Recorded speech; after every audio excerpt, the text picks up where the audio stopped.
Today's video is going to be a fun one, because each season the meta changes. We get new weapons, some are a hit, some are a miss. Some of them are little gems that we call our own, no one else really uses. And when it comes to mouse and keyboard and controller, there are certain weapons that stand out for each input, maybe DMT for M and K, last word for controller. And there's a ton of weapons that are grouped as great no matter what. Palindrome, beloved, ace of spades. You have a good idea of what they are. You're going to see those everywhere. I can play mouse and keyboard, believe it or not. I can get 30 or 40 kill games with it, but I don't practice it at all. I've never had the time. I've been a controller player my entire life. I'm happy with controllers. Fallout traveled and hung out last weekend at my house, and we got to talking about inputs, decided to collaborate on a list for top 10 controller weapons. We've agreed on some of them, but our lists are different. Pretty cool video here. It was a lot of fun to make and collaborate on, and as we flow through the weapons, Fallout's going to take over some of them. On those weapons that he's talking about, if you want to hear my thoughts on that weapon, you're going to have to go check out his video. It's in the description, and it's the pinned comment down in the comment section. And you also get to see which 4 are different that rounded out the top 10. And as a quick reminder, I am partnered with Apex Gaming PCs. They offer a lifetime labor warranty, ship worldwide, 24/7 customer support, 1-year standard parts replacement warranty, and more. And if you don't have it all up front, that's okay. They offer flexible financing installment plans. My PC line has 3 tiers. We have Cool, Cooler, and Coolest. Great parts in them, just like mine, AMD Ryzen processors, NVIDIA graphics cards. There's a link down below right at the top of the description. And don't forget, you can save up to $250 off your order with code CoolGuy. The following 6 weapons are in no particular order, not technically ranked, so the exact order isn't really a representation of how strong we feel a weapon is, but they're all good. Sometimes they're going to be grouped, like this first set of weapons on the 6 that we agree on, Multi-Mock and Shire's Wrath. When it comes to SMGs on a controller, sure, perks, stats, those are important, but another big outlier, zoom. And both of these even had their zoom nerfed. And that zoom is for both inputs, M and K and controller, but more zoom, it gave M and K players more range. It does that for controller as well, but zoom also gives stability. The more zoom that you add on a weapon, that zoom is considered. And to compensate, because if Bungie didn't change a thing, it would be all over the place. That's how they balance that zoom level. It shoots different as the scopes are added, and it receives flinch a little bit different as well. And that's why at the core, Multi-Mock and Shire are lasers on controller. That's the secret sauce to their success on controller. And you see a ton of SMGs, those can do well, but these have that common theme. My Multi-Mock, it has 48 stability, and the shooting experience for it is pretty good on controller if you ask me. Now, my Wrath, it has 100 range, 37 stability. Does that look like 37 stability to you? So even though they did nerf the zoom, this is the big reason why both of them are still in the upper class of zoom level. Extremely fast TTKs, a lot of ease of use. You have the full suite of what a controller gives you with the aim assist, bullet bin, magnetism. These 2 aren't being put down anytime soon, even after the nerf. And when new SMGs come out, controller players, look at that zoom stat. It's a way bigger deal than you know. Next weapon is the Messenger. There has literally never been a better time to use Messenger in PvP. Class C restoration is kind of running wild, and people are leaning on huge burst damage more and more. Enter the Messenger. I mean, technically enter literally any high-impact pulse rifle. However, CoolGuy and I are in pretty strong agreement that the Messenger is the GOAT. I know a lot of people are getting down on No Time to Explain in Trials right now, and that's fine. That gun does go hard too, but the Messenger has got that extra little something customization. No, you can't craft one, but when the gun was available to earn in Trials, you could farm them, provided you were good enough or had a strong farming team. At the high end, a well-rolled Messenger can have both better range and stability than No Time to Explain, with a wide variety of awesome perks as well. Desperado used to be Messenger's jam, until Bungie decided to maybe dial it back a wee bit for being too savage. Now, Kill Clip Messenger is what most people rock, including yours truly. Rapid Hit is a disturbingly good perk in the current meta. Land 1 burst and you ramp up your unflinching by a noticeable amount. If you're a new player or you just don't have a Messenger yet, again, No Time to Explain, Cold Denial, Stars and Shadow, pick up any high impact rifle until the Messenger inevitably comes back. And when it does, you grind the hell out of that gun if you can. Next, we have Peace of Mind. The Outliers, it's craftable, it has zoom. As a matter of fact, it has a 1.9 times zoom. Scout rifles have a base 2 times zoom, so it has scout qualities. Dark as before and others set at 1.7. Peace of Mind is a lethal pick as far as TTK and engagement distance. The rapid fire pulses had one of the biggest glow ups in the sandbox, because small tweaks go a long way, and right now, they're the best that they've ever been.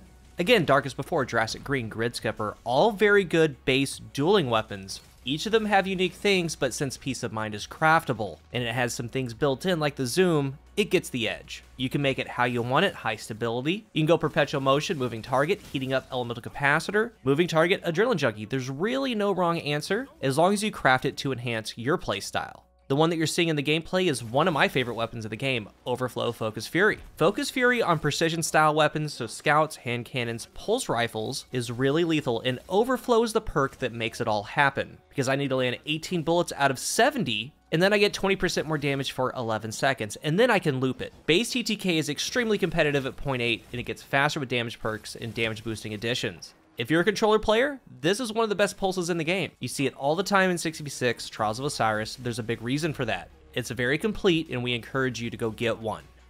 Next weapon, Eyes Luna, Palindrome, and Austringer. Kinda cheating because we're combining multiple weapons into one entry, but it's so hard to pick just one, and they really all fill the same role. 140 RPM hand cannons are the consistent kings of D2 PvP. Reliable, accurate burst damage with good range, good aim assist, and the ability to easily peek shoot. Each hand cannon brings something to the table. Eyes Luna has good stats and pairs well with any stasis build. Austringer is perfectly craftable, and Palindrome has incredible stats and the ability to equip adept weapon mods. Again, while any 140 RPM hand cannon will perform adequately in PvP, these legendary versions, along with maybe a few others, gotta mention Fatebringer or someone will baby rage in the comments section, are the legendary cream of the crop. All it takes is just a little practice and you'll start mowing people down in PvP. These bad boys are the universal loadout picks too. They'll pair together beautifully with whatever you want. Shotgun, sniper, fusion rifle, grenade launcher if you're a sick bastard. If you're a new player, try your best to get one of each no matter how long it might take you. Then feel them all out and go with whichever feels best. Crimson. The best way to describe it is deceivingly great. There's a number of reasons for that. You may have heard about some of the underhood things that certain stats can do for a controller. The more range, the better the aim assist. It's pushing out that stickiness. It's pushing out the feel of it at that range. With the Catalyst, it has 92 range. It has 97 stability. It's right at the threshold of 100 stability, giving it pretty much a built-in 50% flinch resistance. Congratulations, you didn't have to do anything. M&K players are 50-50 on it. Some say it performs terrible, others say it's okay. On a controller though, it has everything on it stat-wise to bring out what a controller can do in this game. Seriously, it's kind of like Last Word in the sense of the way a weapon can perform depending on the input. Then you have Radiant, which makes it do 34 per crit for a 2 burst. And oh yeah, it's one of the top 2 weapons in the game as far as dealing flinch. This thing knocks you around, it's miserable to duel. It's this and the Ace of Spades of Mitsumori. That's gonna knock you around too. Then you're getting healed after a kill, and if it's precision final blow, it refills the mag. Crimson mains no. Point, shoot, heal, profit. Next weapon on our list is the Last Word. Now, I kinda have to put an asterisk next to the Last Word because we know now that before the end of Season 17, the gun is finally getting taken down a peg. I do think it's justified to keep it on the list right now, and I also want to talk about kind of a Last Word Junior when the nerf drops. But let's talk about the present. Last Word is dangerously efficient on controller. As long as you're accurate while hip firing, you can achieve a disgusting time to kill of 0.53 seconds. And due to the existence of reticle stickiness when you play on controller, hitting that 0.53 is very doable with a little practice. Until the inevitable nerf, you have to play very differently when there's a Last Word controller player in the lobby, especially in trials. You gotta be way more aware before pushing in, even if the enemy is kinda weak. If you're new to D2 and you play on controller and you haven't touched it yet, you've still got time before the nerf kicks in, and I highly recommend giving it a try. Really a perfect pairing for a sniper, beloved, adored, Uzume, even the Frozen Orbit are all really good pairings. And when the nerf does come, fully craft a Baroque Drang. I know, not a hand cannon, but it does have a similar time to kill, similar ease of use, and intended range. Don't sleep on it, man, especially if you're a controller player. It'll fill the Last Word void if the nerf goes a little too hard. Now we get into the 4 weapons that are only in my video. Fallout has his 4 unique picks, and if you want to know what those are and his reasoning, you're gonna have to go watch his video. It's pinned at the top of the comment section, and again, it also features commentary from me on every weapon that he's talked about in this video. So go check it out when you're done here. My first weapon, Huckleberry. Now, why is Huckleberry on my list? And side note, it kind of works out because Huckleberry was going to get its own video. You now have the abridged version. Huckleberry got something very important added to it. And a theme for some of these weapons on controller is zoom. Shira's Wrath had a zoom of 17, it was nerfed to 15. Huckleberry got jumped from 13 to 15. Wrath and Huckleberry have the same zoom, and I'm here to tell you, it's a night and day difference. A completely different weapon on controller now. That zoom helps the stickiness, the stability, the full kit when Huckleberry first came out many years ago, before the new consoles even. We had a locked field of view back then. It was near unusable when it first came out. It's totally different now. It holds true rampage, it has Ride the Bull. The exotic perk states that you get an increased rate of fire and recoil as you hold down the trigger. If you have the catalyst, kills completely refill the magazine. As you hold the trigger, it does its base fire rate for 12 rounds. The next 12 are ramping up to 900, and the final 8 and beyond is 900 RPM. Terabot is great too. They're in different slots. They're on the same level to me. A lot of people are using Terabot. Give Huckleberry a chance. On Hunter, go Radiant Frosty. On Titan, go Peacekeepers. On Warlock, run the Secant Filaments. Drop the Old God, get Devour, and go. It's a great weapon on controller now. Next up, Drang. And look, I'm never going to say a bad thing about Drang, ever. And this is a weapon that can feel a little funky to M&K players. There are multiple sidearms that try to do what Drang can do, and they can't. And when they try to match Drang, all the resources have to be spec'd into full bar, rangefinder, and you know what happens? They match Drang at base, that's all they can do. With its stats, range, close quarters nature, it has a little bit of a last word in it. You can pair it with anything, and honestly, it is my go-to sniper sidearm. Best of all worlds, just like that last word combo. Deadly from afar, melts up close, it's amazing. But you don't have to use it with a sniper, you can use it with anything, and the best thing, it is craftable, you can do it to your heart's desire. Moving target swashbuckler, wellspring incandescent, Eye of the Storm Zen moment. It's a complement to your loadout and a weapon controller players thrive with.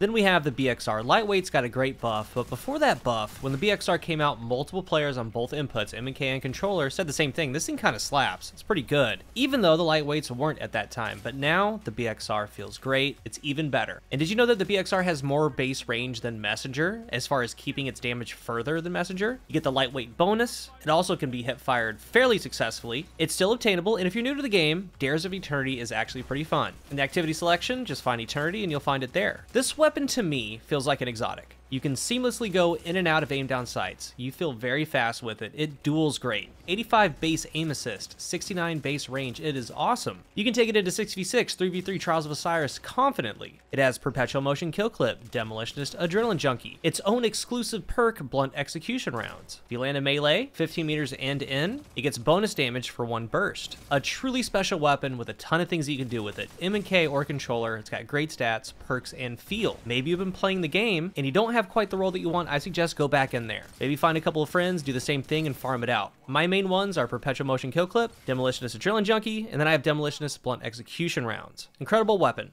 And last but not least, Ace of Spades. The exotic hand cannons are all special. I like Thorn, I really like Hawkmoon, but I love Ace of Spades. I used Ace even when hand cannons on console were rough in the early days, and I'm approaching about 13,000 PvP kills with it. That train ain't stopping anytime soon. When it comes to a sandbox shift, you may have noticed Ace of Spades is always there. It is always relevant. It has all the things that you want out of a hand cannon. Very high base range at 85, mid stability at 50, 50 handling, 70 aim assist. You get third eye. You can aim down sights, still see your radar. You get outlaw. When you get a headshot final blow, you get a faster reload. High caliber rounds on top of Memento Mori. Memento Mori basically holds kill clip rounds, 90 to the head, and as you can see, you can also do 99 with Radiant. The combination of a kill clip round with high cal is some of the biggest flinch in the game. It hits like an absolute truck. It always has. And even with flinch reduction, if you build into it, Ace Memento Mori can still be felt. It also has Firefly. You can get some collaterals, you can get some damage. It's just a nice little icing on top. All the high stats elevate controller. Ace is everything that you need. It's paired with any weapon that you want, paired with any subclass. I think it's one of the best weapons of the game, so I had to put it on here. And this video was so fun to make. Huge shout out to Fallout. Go check out his video. You get to hear my thoughts on a couple things. You get to see his 4 unique weapons. Sub to him if you haven't. His video's pinned in the comment section. What weapons would make your list and why? Let's talk about it. If you're new here, remember to hit the subscribe button, and if you are subscribed, thank you so much for your support. My next video is a Caliban Masterclass. Do not miss that one. It's gonna be good. You're not gonna believe it. Thank you for watching, and until the next one, I am CoolGuy.